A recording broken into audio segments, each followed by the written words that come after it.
تین اصطلاحات استعمال ہوئی ہیں قرآن مجید کے بیان میں. ان میں پہلی بات تو یہ کہ ہدایت کا مفہوم کیا ہے اسے سمجھ لینا چاہیے. اور آج میں ذرا تفصیل کے ساتھ بات کرنا چاہتا ہوں. قرآن مجید کی ہدایت کے چار پہلو یا اس کی چار ڈائمنشنز یہ ہمارے ذہن میں رہنی چاہیے اور ہمیں گن کر انہیں یاد کرنا چاہیے. پہلے لفظ ہدایت کو سمجھیے. ہدایت کہتے ہیں رہنمائی.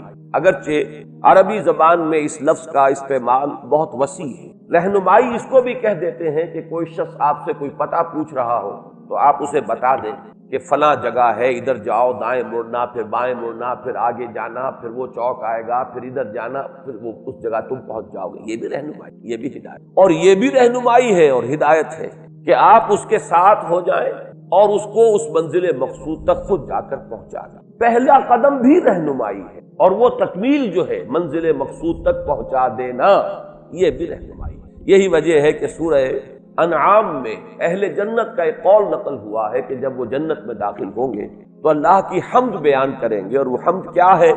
الحمدللہ الذی ہدانا لہذا وما کنا لنہتدی لولا ان ہدانا اللہ.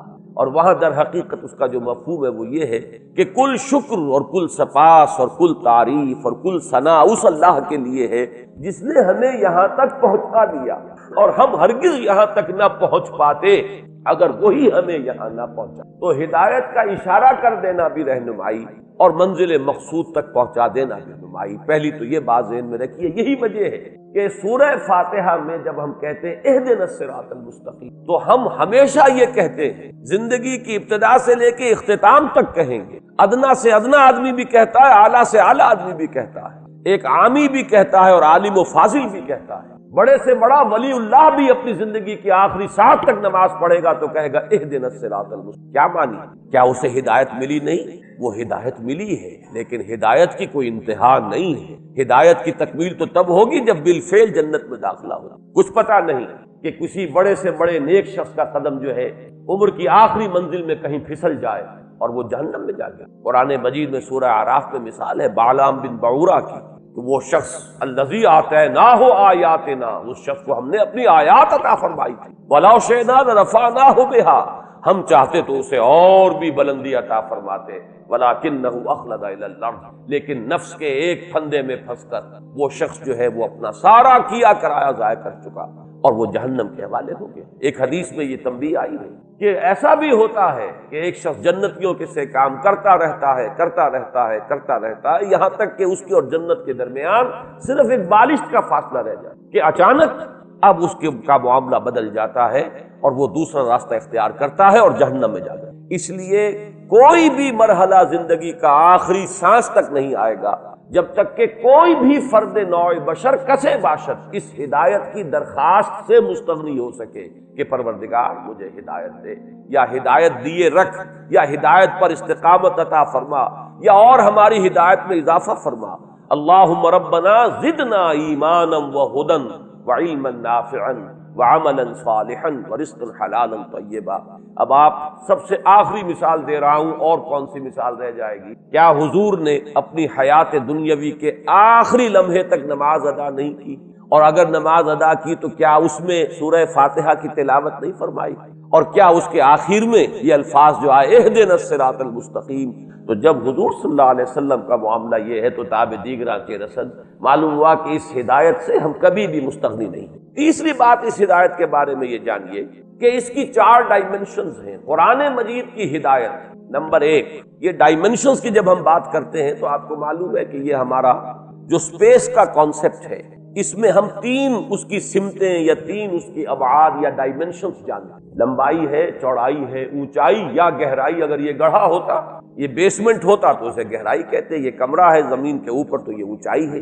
لمبائی، چوڑائی اور تیسری یا گہرائی یا اونچائی. اور تین ڈائمنشن سے 6 اس کی اطراف وجود میں آئیں. 2 عرض ہیں، 2 طول ہیں اور ایک فرش اور اس کا پھر ایک چھت. اور آپ کے علم میں ہوگا کہ آج کل ایک تصور ہے فزکس کی دنیا میں کہ time is the 4th dimension of space. یہ وقت جو ہے، زمان بھی مکان کی چوتھی ایک سمت. تو میں اس حوالے سے کہہ رہا ہوں 4 سمتیں آج، تاکہ یہ حرف جو عدد ہے 4 کا وہ آپ کے ذہن میں چپک جائے. اس کے لیے میں نے یہ پوری تفصیل بیان کی ہے کہ 4 کو 2 سے ضرب دیجئے تو 8 8 الفاظ آپ کے ذہن میں ہونے. نمبر 1، قرآن کی ہدایت نظری اور فکری بھی ہے اور عملی بھی، دونوں اعتبارات سے کامل. یہ ایک ڈائمنشن اس کی مکمل ہوئی. قرآن مجید کی ہدایت انفرادی بھی ہے، اجتماعی بھی ہے. ایک فرد کے لیے بھی ہدایت و رہنمائی ہے اور پورے نظام اجتماعی کے لیے بھی. انسان کا جو بھی نظام اجتماعی ہے، اس کے جو بھی پیچیدہ مسائل ہیں، اس کے جو بھی پرابلمز ہیں، اس کی جو بھی گتھیاں جو ہیں وہ پیچیدہ سے پیچیدہ تر ہوتی چلی جا رہی ہیں، ان سب کا حل اس کے اندر موجود. یہ رہنمائی نظری اور فکری اور علمی بھی ہے اور عملی بھی. یہ رہنمائی انفرادی بھی ہے، اجتماعی بھی ہے. نمبر 3، یہ رہنمائی عامی انسان کے لیے بھی، جو پڑھا لکھا نہ ہو، عالم و فاضل نہ ہو، منطق کو نہ جانتا ہو، فلسفہ اور حکمت کی اسے ہوا نہ لگی، اس کے لیے بھی اس میں رہنمائی ہے. اور سب سے بڑے فاضل اور بلند ترین حکمت اور فلسفے کی معیار کے اوپر فائز انسان کے لیے بھی ہدایت ہو. اس بعد اور اس فصل کو ذہن میں رکھیں کہ ایک عامی انسان بھی اس سے محروم نہیں رہے، بلکہ ایسے محسوس کرے گا جیسے یہ کتاب اسی کے لیے اللہ تعالیٰ نے اتاری. یہ کتاب جو ہے گویا کہ اس کا مخاطب ہے ہی وہ، اور ایک بڑے سے بڑا فاضل، بڑے سے بڑا عالم، بڑے سے بڑا حکیم، بڑے سے بڑا فلسفی بھی، جس کی میں مثال دیا کرتا ہوں اس دور میں علامہ اقبال کی شخصیت. ظاہر بات ہے کوئی ان کی اور کسی پہلو سے کوئی ان سے اختلاف کرے، کوئی علمی مسائل ہیں کہ جن میں آج کل بھی بڑی بحثیں چھڑی ہوئی ہیں، میں اس میں اس وقت نہیں پڑھنا چاہتا. لیکن یہ ہے کہ ہر شخص یہ جانتا ہے کہ وہ شخص کہیں بسم اللہ کے گنبد میں نہیں رہا، کہیں کسی ایک کنویں کے اندر اس کی زندگی محدود نہیں رہی. اس نے مشرق و مغرب کے فلسفے کھنگالے ہیں. اس نے اپنے دور کے پورے جو بلند ترین سطح پر ہے فکر کی، اس پر علم حاصل کیا ہے. اور اس نے صرف یہی علم حاصل نہیں کیا، اس نے جرمنی اور انگلستان میں جا کر علم حاصل کیا. آج جب ہم یہ الفاظ بولتے ہیں جرمنی اور انگلستان، تو یہ بالکل بے معنی سے الفاظ ہیں. آج تو ہمارا مزدور جاتا ہے، ان پڑھ آدمی جاتا ہے. چٹے ان پڑھ لوگ جو ہے وہ آپ کو انگلستان کے اندر مل جائیں گے، اعلیٰ ترین سوٹ بوٹ پہنے ہوئے آپ کو نظر آئیں گے، لیکن معلوم ہے کہ وہ وہاں پر گئے ہوئے کسی مزدوری کے. لیکن یہ آپ اندازہ کیجئے، آج سے 80 برس پہلے کا انگلستان اور آج سے 80 برس پہلے کا جرمنی، وہ جرمنی اور وہ انگلستان، وہاں وہ شخص گیا ہے اور وہاں جا کر اس نے کہا ہے کہ خیرہ نہ کر سکا مجھے جلوہ دانش فرنگ. یہ سارا دانش اور یہ اس کی تہذیب، اور اس نے کہا کہ اس تہذیب کے یہ ساری کی ساری جو ہے مگر جھوٹے نگوں کی ریزہ کاری ہے. نظر کو خیرہ کرتی ہے چمک تہذیب حاضر کی، یہ صناعی مگر جھوٹے نگوں کی ریزہ کاری ہے. جس شخص نے اس نے قریب جا کر ایک محکوم قوم کا فرد گیا ہے وہاں پر، وہ اس وقت حاکم قوم کا فرد نہیں تھا، آزاد قوم کا فرد نہیں تھا. پھر یہ کہ اس نے وہاں فلسفہ پڑھا ہے اعلیٰ ترین علمی سطح پر، ادب اور فلسفے کا مطالعہ کر کے، اور پھر اگر اسے نہ کہیں جہاں میں اما ملی جو اما ملی تو کہاں ملی، میرے جرم خانہ خراب کو تیرے عفو بندہ نواز میں، اگر اسے اگر کوئی سکون حاصل ہوا ہے، اس کے ذہن اور فکر کی جو علمی پیاس تھی اسے اگر سیری ہی ملی ہے، تو قرآن مجید کے دامن میں آ کر تو معلوم ہوا کہ یہ ہے وہ دوسری ڈائمنشن کو ذہن میں رکھیے.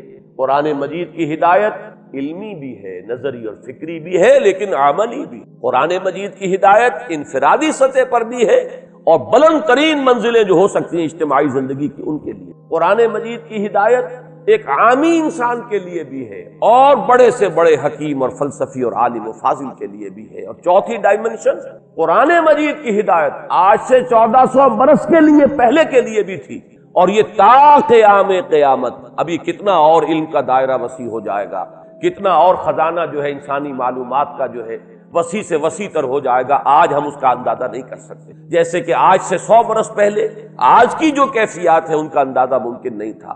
لیکن یہ یقین رکھیے کہ انسان کا علم، انسان کا فکر، انسان کا فہم جہاں تک بھی پہنچے گا تا قیام قیامت، اس کی رہنمائی کی کامل ضرورتیں اس قرآن مجید سے پوری ہو. تو یہ 4 ڈائمنشن ذہن میں رکھیے. دیکھیے فلسفہ تخلیق کیا ہے، اس کے 2 حصے ہیں. ایک تو یہ کہ اس پوری کائنات کی تخلیق کی کیا علت ہے، کیا غایت ہے، کیا مقصد ہے، کس لیے یہ تخلیق، اس پر کہیں گفتگو قرآن میں نہیں ہو، اور میرے علم کی حد تک کسی صحیح حدیث میں بھی اس موضوع کا ذکر. البتہ ایک حدیث ہے، وہ حدیث جو محدثین کے بڑے کڑے معیار ہے کسی حدیث کو تسلیم کرنے کے ضمن میں، روایت کی شرائط، ان پر تو وہ حدیث پوری نہیں ہوتی، لیکن اپنے مفہوم کے اعتبار سے، اپنے اصل مضمون کے اعتبار سے اس درجے اہم ہے اس کہ اکثر مفسرین کرام نے، متکلمین حضرات، سب نے اس سے تسلیم کیا، کوٹ کیا. ویسے یہ بات میں نے اس سے پہلے آپ کو اصولاً ایک مرتبہ بتائی تھی، ہر سچی بات کا ثابت ہو جانا ضروری نہیں۔ اگر کوئی حدیث اس معیار پر پوری نہیں اتری تو اس کا مطلب یہ نہیں کہ جھوٹی۔ اسی لیے ہمارے ہاں دو اصطلاحات علیحدہ ہیں، ضعیف اور موضوع۔ موضوع وہ حدیث ہے جو گھڑی گئی ہے، جس کے بارے میں طے کر لیا محدثین نے کہ اس کی کوئی اثر ہے ہی نہیں، کوئی بنیاد ہے ہی نہیں، کوئی جڑ ہے ہی نہیں، یہ تو گھڑ لی گئی، موضوع وضع کی گئی۔ ظاہر بات ہے کہ اس حدیث کی طرف تم کو ہمیں دلچسپی ہوگی، نہ اس سے کوئی عقیدے کا مسئلہ طے ہوگا، نہ عمل کا فیصلہ طے ہوگا کہ کوئی شے حلال یا حرام اس حدیث کی۔ البتہ دوسری حدیث وہ ہے ضعیف ہے، یعنی ضعیف ہے اس معنی میں کہ اس کی سند پوری نہیں مل رہی۔ اب یہ چیز جو ہے میں بتا رہا ہوں آپ کو کہ یہ تو آپ کی دنیا میں ہمیشہ پیش آئے گا۔ آپ کسی وکیل سے پوچھ لیجئے، کوئی مقدمہ ہو ہی نہیں سکتا جب تک کچھ جھوٹ شامل نہ کیا جائے۔ خالص حقیقت کے اوپر کوئی کتنا ہی سچا مقدمہ ہو، اب جیت نہیں سکتا۔ تو کسی شے کا ثابت نہ ہو سکنا روایتاً، یہ اس کی دلیل نہیں ہے کہ وہ موضوع ہے، معاذ اللہ، وہ ضعیف ہے۔ اس ضعیف کا مطلب کیا ہے؟ اس کی بنیاد پر کوئی عقیدہ طے نہیں ہوگا، اس کی بنیاد پر کوئی شرعی حکم نہیں بنے۔ باقی اگر اس میں کوئی حکمت کی باتیں ہیں، اگر اس میں کوئی ایسی چیزیں ہیں کہ جو ہمارے لیے قیمتی موتی ہیں علم کے حکمت کے، تو اس کو اختیار کیا۔ تو اسی طرح کی یہ حدیث ہے کہ، اور حدیث قدسی ہے، اور یہ واحد حدیث ہے کہ جو اس موضوع پر ہے، جو میرے علم کی حد تک یہ کائنات کیوں پیدا کی۔ تو حدیث کیا ہے قدسی؟ کنت کنزا مخفیا فاحببت ان اعرف فخلقت الخلق، میں ایک چھپا ہوا خزانہ تھا۔ اب آپ دیکھیے جب کائنات ابھی نہیں بنائی تھی اللہ نے، اللہ تعالیٰ ذات باری تعالیٰ میں ساری صفات موجود تھی، قدرت کاملہ موجود تھی، اس کا کوئی ظہور نہیں تھا، اس کا کوئی پہچاننے والا نہیں تھا۔ کنت کنزا مخفیا، کنز خزانہ، چھپا ہوا خزانہ، فاحببت ان اعرف، تو میں نے یہ چاہا کہ مجھے پہچانا جائے، مجھے کچھ لوگ پہچاننے والے تو ہوں۔ فخلقت الخلق، تو میں نے خلق کی تخلیق کی۔ اب اس میں دو پہلو ہو گئے، ایک تو اس خلق کے ذریعے سے مجھے پہچاننا، کائنات کو انسان دیکھتا ہے تبھی تو عظمت منکشف ہوتی ہے، اس کی قدرت خلاقی دیکھیے، اس کی حکمت کا کمال دیکھیے۔ جیسے کہ ابھی سورہ ملک کی میں نے آیت آپ کو سنا، اس کے آگے بات کیا ہے کہ تم ذرا اپنی نگاہیں آسمان میں پھیراؤ، دیکھو کہیں تمہیں ہمارے اس تخلیق میں کوئی خلا نظر آتا ہے، پھر دیکھو پھر دیکھو، تمہاری نگاہیں تھک ہار کر واپس آ جائیں گی، تمہیں کہیں کوئی خلا نظر نہیں۔ اتنی کامل تخلیق، تو اگر کامل تخلیق ہے تو کامل تو اللہ کی ذات ہے، اس نے اس کو پیدا کیا۔ ایک تو اس کائنات سے اللہ کو پہچانا جائے، اور ایک کو پہچاننے والا بھی تو ہونا، وہ ہے آدم۔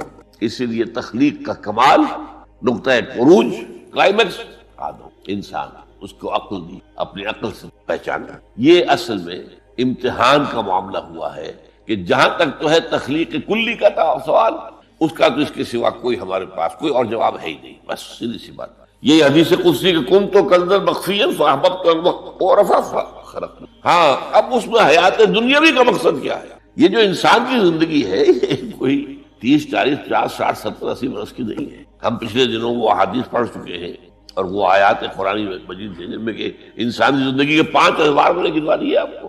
پہلی تخلیق ہوئی تھی صرف ارواح کی شکل میں، بدن نہیں تھی، وہ پہلی زندگی تھی ہماری۔ پھر ہمیں سلا دیا گیا، کولڈ سٹوریج میں رکھ دیا گیا، پھر اس دنیا کا سارا نظام مادی بنا اور اس میں تخلیق آدم ہوئی مٹی سے، تو پھر وہ آدم کی روح پھونکی گئی، یہ دوسرا دور آ گیا۔ اب آدم ہے، روح ہے آدم جمع، جس میں آدم، پھر ان پر موت آئی، پھر جلایا جائے گا اور پھر ہمیشہ کے لیے رہیں گے زندہ۔ تو کیا ہے یہ زندگی آپ کے خیال میں؟ یہ 50 60 70 سال، یہ چھوٹا سا ٹکڑا ہے۔ البتہ اسی کو اقبال کہتا ہے نا، تو اسے پیمانہ امروز و فردا سے نہ ناپ، جاویداں پہم دواں ہر دم جواں ہے زندگی۔ یہ کوئی 25 30 60 70 سال، ان میں سے بھی کیا ہے، کافی بڑا حصہ تو گزر گیا، شعور ہی نہیں، ابھی فہم ہی نہیں، سمجھ ہی نہیں، اور ایک خاص عمر کو پہنچنے کے بعد پھر معلوم ہوتا ریورس گیئر لگ گیا کہ لا یعلم من بعد علم شیئا، جو کچھ سیکھا پڑھا تھا وہ بھی گیا، اب تو وہ میموری ختم ہو گئی۔ لہذا تھوڑا سا وقفہ ہے، 40 50 سال بس کریں گے میکسیمم۔ نہیں، انسانی زندگی یہ نہیں ہے۔ تو اسے پیمانہ امروز و فردا سے نہ ناپ، جاویداں پہم دواں ہر دم جواں ہے۔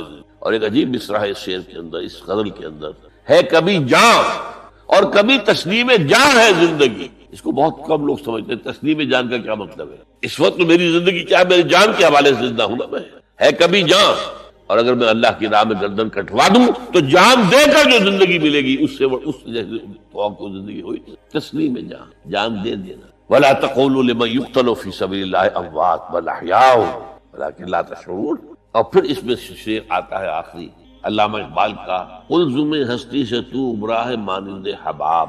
آپ اندازہ کیجئے، یہ کائنات ہستی یہ تو پیسیفک اوشن سمجھیے، قلزم ہستی سے تو اب تیری حیثیت کیا ہے؟ حباب جیسا سطح ایک سمندر کے اوپر یہ بلبلے ہیں، بس ہماری حیثیت اس کی صفت۔ قلزم ہستی سے تو ابھرا ہے مانند حباب، اس نیا خانے میں تیرا امتحان ہے زندگی۔ یہ جو دور ہے ہمیں دیا گیا ہے زندگی کا، یہ جو ہے اس زندگی میں سے کاٹ دیا گیا کچھ حصہ۔ پہلا حصہ جو تھا وہ روحانی، اس کے بعد موت آ گئی، پھر وہ زندگی آئی جو اس دنیا کی ہے، پھر موت آ جائے گی۔ ان دو موتوں کے درمیان ایک زندگی، اور ایک پہلی موت سے پہلے بھی زندگی تھی اور دوسری موت کے بعد کی زندگی، 5 انوار پھر میں گنوا رہا ہوں۔ اس حوالے سے جو مقصد حیات ہے دنیاوی، وہ ہے امتحان۔ اس لیے میں نے وہ آیات آپ کو سنائی، تبارک الذی بیدہ الملک وہو علی کل شیء قدیر الذی خلق الموت والحیات لیبلوکم ایکم احسن عملا۔ اس نے یہ موت و حیات کا سلسلہ کیوں پیدا کیا؟ کیوں یہ دو موتوں کے درمیان یہ چھوٹی زندگی علیحدہ کر دی اور ان زندگیوں سے علیحدہ کر دیا جو پہلے تھی اور بعد میں آنے والی ہے اور جو ابدی ہے؟ خلق الموت والحیات لیبلوکم ایکم احسن عملا، یہ امتحانی وقفہ ہے تمہارا، وہ تمہیں آزمانا چاہتا ہے۔ بلا یبلو، اسی سے ابتلا کا لفظ بنا ہے، باب افتعال، امتحان لینا ہے، آزمانا۔ لیبلوکم ایکم احسن عملا، تاکہ اللہ جانچے تمہیں، پرکھے کون ہے تم میں سے اچھے عمل کرنے۔ پھر یہی بات جو ہے بہت اور شاندار انداز میں سورہ کہف میں آئی ہے، انا جعلنا ما علی الارض زینۃ لها لنبلوہم ایہم احسن عملا۔ اس زمین پہ جو کچھ ہم نے بنایا ہے اس کا سنگھار ہے، زینت ہے۔ کھیتی لہلہا رہی ہے، آپ دیکھیے کاشتکار کا، کسان کا دل جو ہے باغ ہو رہا ہے، اس کی محنت، اس کی بہت بڑا محل آپ نے بنایا، بہت اچھا لگتا ہے آپ کو، وَمَسَاكِنَ تَرْضَوْنَهَا۔ یہ ساری چیزیں زندگی، اور آج آپ کو معلوم ہے جتنا یہ دجالی زمانہ آ رہا ہے ہم پر، اتنی ہی زندگی زیادہ پرکشش، زیادہ اٹریکٹیو۔ امریکہ میں جا کر دیکھیے آدمی مبہوت ہو جائے گا۔ فرمایا ہم نے اس کو، اس کی آزمائش اور نمائش بنا دیا ہے، لِنَبْلُوَكُمْ أَيُّكُمْ أَحْسَنُ عَمَلًا، ہم تمہارا امتحان لینا چاہتے ہیں کہ اس کے حسن کے گرویدہ ہو کر رہ گئے یا نہیں، ہمارے جلال و جمال سے اپنا تعلق قائم کر کے ہمارے طالب بنے، دنیا کے طالب۔